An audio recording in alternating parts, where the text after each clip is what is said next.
Everything got replaced on this thing, everything. The chain ring, the cranks, the bottom bracket, the derailleur, the rear cassette.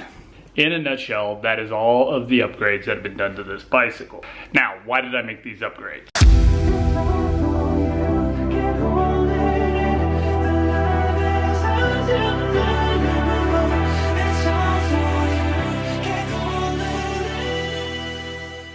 Hey everybody, welcome back to the channel. I finally got my lazy ass out of bed this morning. I don't know what it is the last couple of days, man. I've been having some stomach problems and it's just been, it's been killing me. But I finally got out of bed and it is time to get some errands run. I don't know what it is about this getting old crap, but it sucks, man.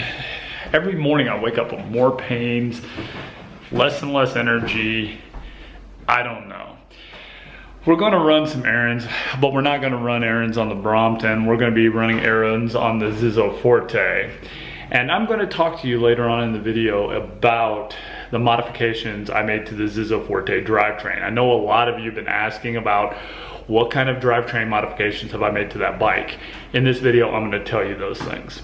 Okay, we're going to go in here into the bicycle nook. And we are going to grab Mr. Forte here. This is where I have been storing all my folding bikes for the last couple of days. Okay, the first errand I have to run this morning is I got to go pick up some bar stools.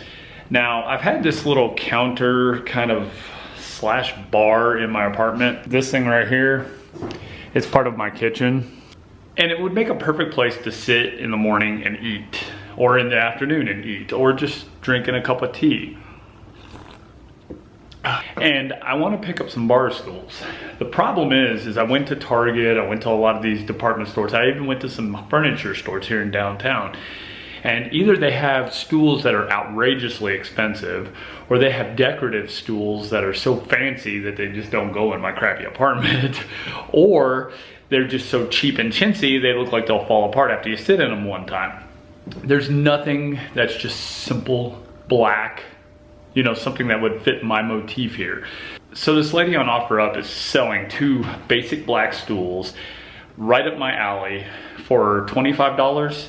So I'm going to go meet her. The only downside is she wants me to ride all the way out to Glendale. So we're gonna get the Zizzo Forte, we're gonna hook the Burley Travoy trailer, and we're gonna ride all the way out to Glendale, and I'm gonna strap the stools to the Burley Travoy, and we're gonna ride them back here to Denver. All right, first order of business, I gotta go get some cash for this lady. She takes Venmo and cash only. I don't have a Venmo account. I have a PayPal, but not a Venmo. I don't really use Venmo, but I'm gonna go get her some cash nonetheless. And then I gotta hurry back. And then I gotta hook the Burley Travoy trailer up to this. And we'll go out to Glendale and get the stools. I'm kind of running a little bit behind, so I gotta hurry.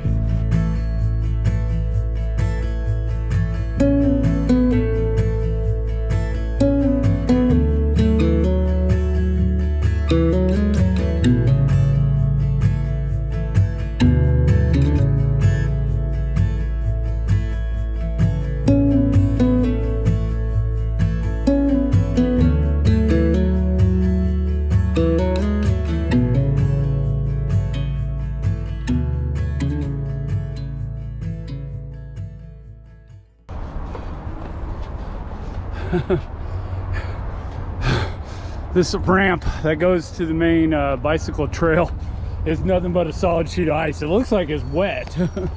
It's a good thing I stopped in time. That could have been very, very bad. That would have just capped off, you know, my bad losing streak for the day. Not good at all, but luckily I saw it in time. All the other parts of the bike trail seem to be all nice and dry, except for that one. Nice solid sheet of ice. You'd think the people that deal with the trails, like that guy right there, would fix that and put some salt on that or something. I don't know. Irritating.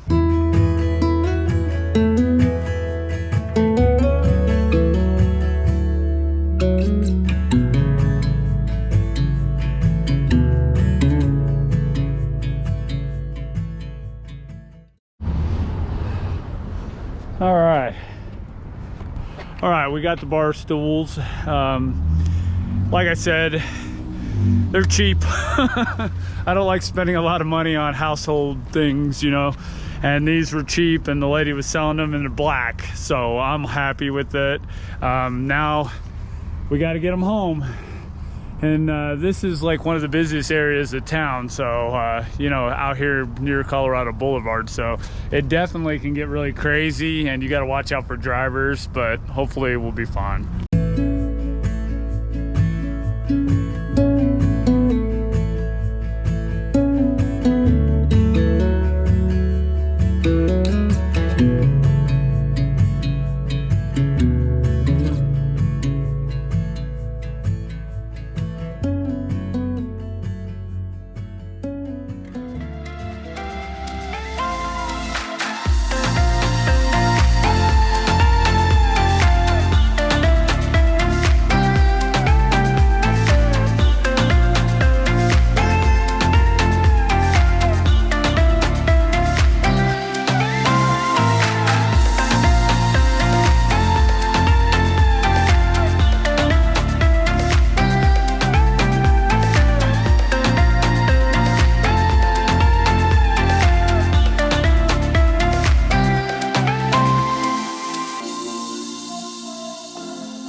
Okay, got the stools, and that's what I wanted. I wanted to be able to sit here at the counter and, you know, work on the computer or eat.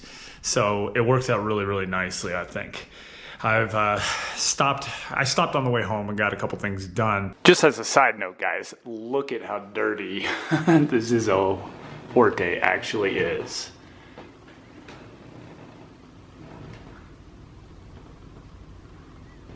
Disgusting. Many hours later. All right, guys. It is in the evening hours, and I've been home for a little while now. I've gotten something to eat. I've done a couple of errands, and now we're going to talk about the Zizzo Forte upgrades. Let's sit on the floor here. As you guys can see, this thing is filthy. This is the whole reason why we want bad weather bikes, guys. A lot of people are like, why don't you ride your Brompton? Well, because I don't want my Brompton looking like this thing. Because, believe it or not, this takes a while to clean. And it's even harder on the Brompton. Let's take off this bag. Everything got replaced on this thing, everything. The chainring, the cranks, the bottom bracket, the derailleur, the rear cassette. In a nutshell, that is all of the upgrades that have been done to this bicycle. Now, why did I make these upgrades? Obviously, the 48 tooth chainring that came on the front of this bicycle was not sufficient enough for speed. The rear derailleur, which was a tourney derailleur, was inadequate. It constantly shift hunted on me. When I was riding down the road, it would downshift, upshift, downshift, upshift. It was so annoying, and I decided to get rid of it, and we went with a Shimano Acera, which is entry level, but it still works pretty good. Okay, the cassette is a Shimano. I replaced the original cassette that was on this with a Shimano, and this is the box. It's a 12 to 32 tooth. It doesn't have as high of a gear as the original cassette had. The original cassette had a 11 tooth, but it does have a much lower, low gear, which I like. Now, the front chain ring, let's talk about that real quick. I have this Violetta, I don't know how you pronounce that. I've had this chain ring for quite some time, and it was the first component I had to replace, my components on this bike, the original components on this bike. The problem was it had a particular 110 bolt pattern on it. Here's the problem. I had to get a set of cranks that had a 110 bolt pattern. For you guys that don't know what the bolt pattern is, this is the bolt pattern. There are different spacings, you know, different sizes of crank bolt patterns, and this one is a 110. So I got this Originate set of cranks. They cost like, I don't know, $75. They're chrome. A lot of you are like, why did you put chrome on there, Brian? That just doesn't make any sense. When I ordered these crank arms, I ordered it during the height of the pandemic, and there was a lot of shortage with bicycle parts. I ordered a set of black ones for this bike, and it took 3 weeks, 4 weeks before I even saw them. The bike shop called me and said, we have your cranks in, and I came and got them. They were chrome. I said, I ordered black ones. He said, well, we couldn't get the black ones, so we ordered the chrome. Well, thanks for telling me that, guys. He goes, well, we could go ahead and order you the black, but it's going to take another month or so. I said, just give me the chrome ones. I'll take the chrome ones. Just give me them. You know, it was so irritating because I'd waited so long and I wanted to get this bike up and running. And I went ahead and put the chrome ones on there and said, well, as soon as supply chains, you know, resume, I'll go ahead and get a set of black ones. And I still plan on getting a set of black crank arms for this bicycle. It hasn't been a priority right at the moment. Now, I know what a lot of you guys are gonna ask. Brian, why did you replace the crank arms? The original crank arms that came on this bicycle, the original front gear, is an integrated design. This is the gear with the crank arm attached to it. If you can see that, it's pressed on, it's splined on to the actual gear. You can't replace them. If you want to go to a bigger gear or a bigger chainring in the front, you have to replace the crank arms in order to do that on this bike. Now, in the process of doing that, we ran into some problems. The original bottom bracket was too wide, which caused the gear to sit out quite a bit. And that's what I had a problem with. It messed up my chain line. I put my crank arms and this gear on my original bottom bracket, and it spaced it out quite a bit. The chain line was basically directly in line with the highest gear on the bicycle. What that means is when I went to go shift into the lower gears, it wouldn't shift. I don't care how much you adjusted the limit screws on the derailleur, it still wouldn't shift and the chain would derail. It was spaced out way too far. For those of you that don't know what a bottom bracket is, this is a bottom bracket. It basically sits inside this part of your frame, and this is what the pedals or the crank arms attach to. Basically like this. You see? Your crank arms attached, and this is the bottom bracket that it attaches to. And the bottom bracket has bearings inside it. Basically, you got to remove the older bottom bracket and you got to find one that's, you know, more narrow. It's not as wide as this one was. And as soon as I put a narrower bottom bracket, I put a Shimano narrower bottom bracket on it, then I was able to get the chain line right. Basically, if you look from the front to the back, you want that chain to kind of fall in the middle of the cassette. That way it has plenty of room to go out and plenty of room to go in. The way it was before with the original bottom bracket, this chain line was directly in line with this last highest gear, and that wasn't good. Like I said, you couldn't shift into the lower gears. So once I got the bottom bracket replaced and got everything all lined out, adjusted properly, it worked great.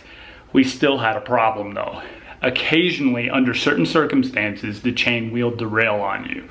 That is just a common thing with these 1x systems, especially 1x systems that have a big gear in the front.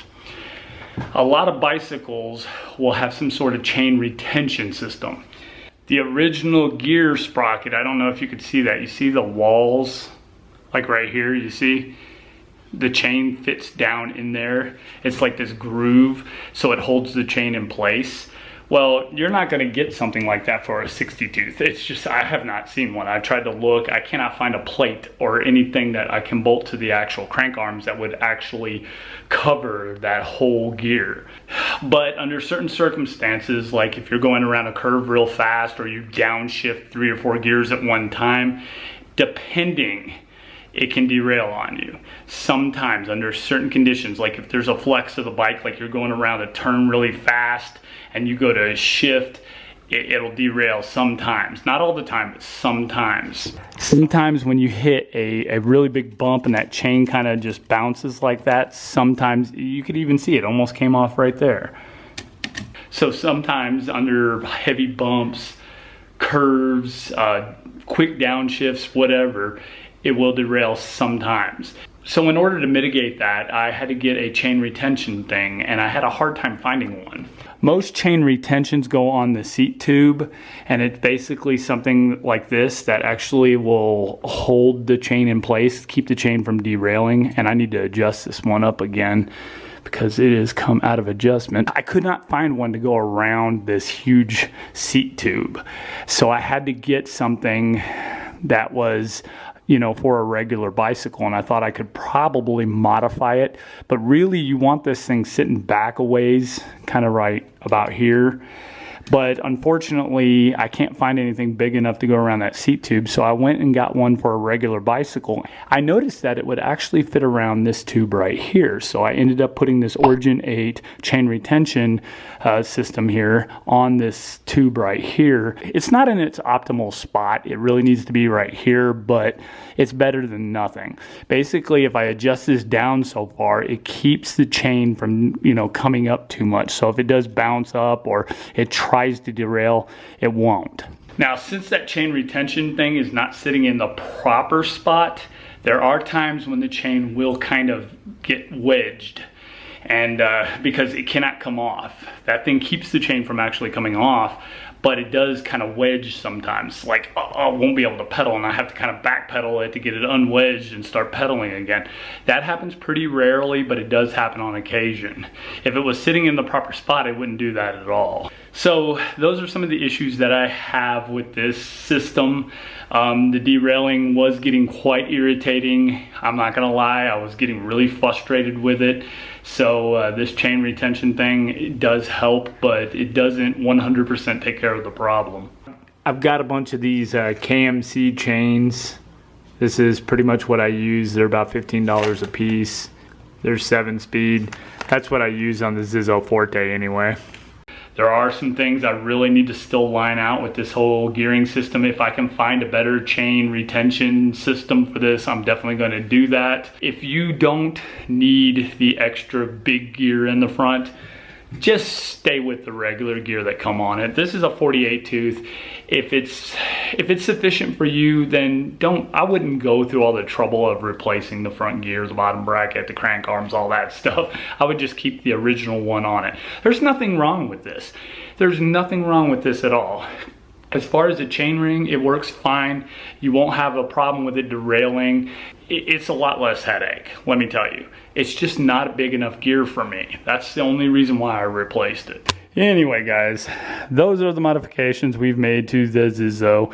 The only other thing I'm gonna do is get some better tires for it.